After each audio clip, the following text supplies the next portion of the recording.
En août, plusieurs commémorations organisées par le Souvenir français, Comité Vallée de Sainte-Marie-aux-Mines et Montagne, se sont déroulées dans le Val d'Argent. Le 3 août, une cérémonie s'est tenue à la nécropole du col de Sainte-Marie-aux-Mines. Un temps de recueillement en hommage aux combattants et victimes tombés sur ce front en août 1914. Depuis la signature du traité de Francfort, en mai 1871, qui met fin à la guerre franco-prussienne de 1870, l'Alsace et la Moselle sont annexées au Reichsland. La frontière franco-allemande est fixée sur la ligne de crête du massif vosgien, faisant du Val d'Argent un territoire allemand à part entière. Point de passage entre les deux pays, le col de Sainte-Marie-aux-Mines fait l'objet d'une surveillance constante et discrète des douaniers. Il n'en demeure pas moins un lieu de promenade dominicale où se rencontrent les populations des deux versants du massif montagneux. À la suite de l'assassinat à Sarajevo de l'archiduc François Ferdinand d'Autriche, les bruits de guerre attisent les tensions sur les frontières. La guerre est déclarée le 3 août 1914.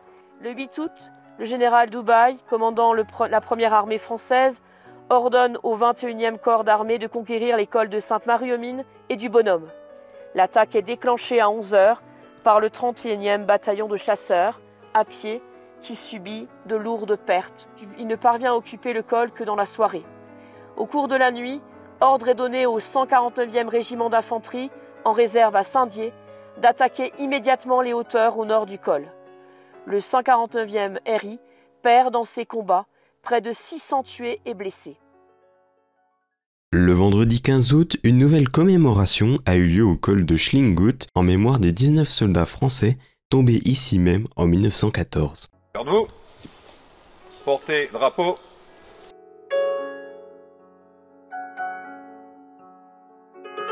Aujourd'hui, 15 août 2025, 111 ans après les faits, et au nom de mon grand-père maternel, ancien combattant, résistant passeur durant la Deuxième Guerre mondiale, qui me racontait l'histoire des deux grandes guerres en cheminant dans cette forêt, et qui de son vivant aurait souhaité poser une plaque commémorative. En effet, courant 1918-1919, alors âgé de 6 ans, il avait dû assister avec son père réquisitionné avec d'autres paysans de la Hongrie et de Rouillu pour exhumer les corps qui furent transportés et définitivement enterrés au cimetière militaire de Villers. Texte tiré du cahier d'ordre historique des faits.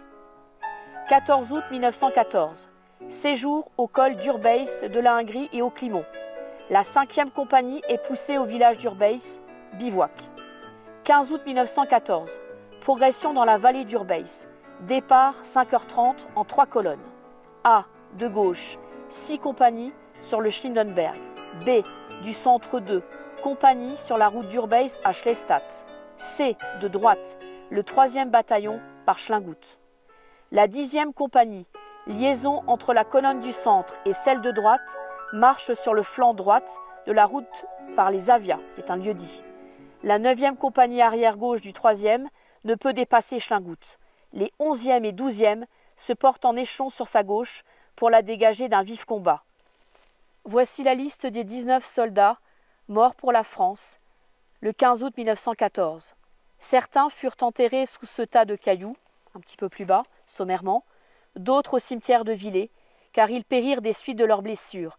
Mais en 1919, les 19 corps reposèrent définitivement au cimetière militaire de Villers.